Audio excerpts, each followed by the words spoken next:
Jesus went about the earth preaching the kingdom of God and healing the sick. That's what he did. And in Luke 9:2, that's what he told us to do.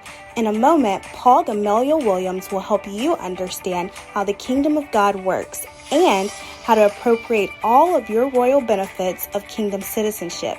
And yes, your royalty. So sit back, take it all in, take notes, and elevate. Here's Paul.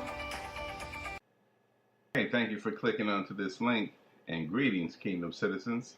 We're talking about 5 things that we are not. 5 attitudes that you're not supposed to have through the trial, temptation, or the test. James said you should know something, that the trying of your faith is working patience, to be able to abide under the word in the time of trouble, to be able to be the same when you're going through. If you're doing the things that are right when you go into the temptation, trial or test, just keep doing the thing that is right. You see, but if point number 2, but point number 2, it says if you are perplexed, don't be in despair. 2 Corinthians 4:8. If you are perplexed or confused, don't get desperate. Don't have the attitude of desperation. I got to do something quick. If I don't do something, if I don't, God didn't hear me. God's not going to do it. My clock is running out. Time is running out. You see, but faith gives you mastery over time, because the word says, now faith is the substance of things hoped for, the evidence of things not seen. So every second between the time you hear about the problem or are involved in the problem, every second of that problem is now. And faith is always right there. So the working of the word is always right now. And if you are prepared in your heart for the working of the word, so you see, then when the desperation situation or the desperate situation comes to you, when you find out, you should know that it's not the first time God found out about it. He knew about it all along.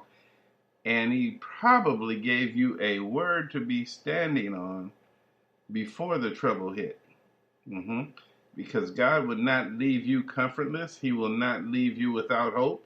And if you've been listening, not to just me, but to the Spirit of the Lord concerning your life, then when you start hearing different messages on subject matters, better listen to the subject matter, because God might be trying to tell you something about that subject matter you're going to need when the trouble, when the trial, the temptation, or the test comes. So don't be desperate, be prepared. One of the good things we use for preparation in my house is worship. Now, worship is the beginning of wisdom. The worship of the Lord is the beginning of wisdom. You should get that. And sometimes you need to understand that goodness comes through worship. And matter of fact, it absolutely does. In Psalms 31:19, it says, "Oh, how great is your goodness, which is laid up for them that worship you," which is worked out for them. That word wrought, WROUGHT, is the word worked out. So the worship of the Lord will help work the situation out as you trust in the Lord before the sons of men. So therefore, you can unlock goodness through worship. And worship will help you. If you know if you know that worship is for you, it's not just so God can get a puffed up chest, look at everybody worshiping me. No, the worship of the Lord allows the blessing to work for you. But which blessing are you talking about? In Psalm 31:19, it says goodness is with them, and it's laid up for you that worship. That means it's stored up and it can be worked out. All you have to do is use your faith, you see. And faith is always now. Even in John 14:14, it says, "If you shall ask anything in my name, I will do it."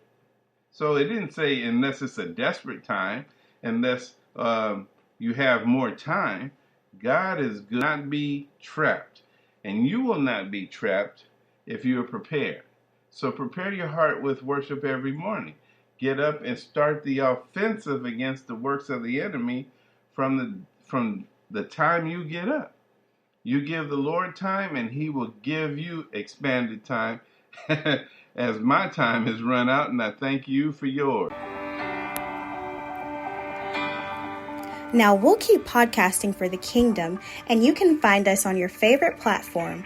Access our past Kingdom Faith Collection podcast for an even better understanding about your kingdom citizenship rights and privileges. Until next time, remember, the kingdom of God is to everyone, but it is on the believer. Jesus Christ is King. May the kingdom be with you.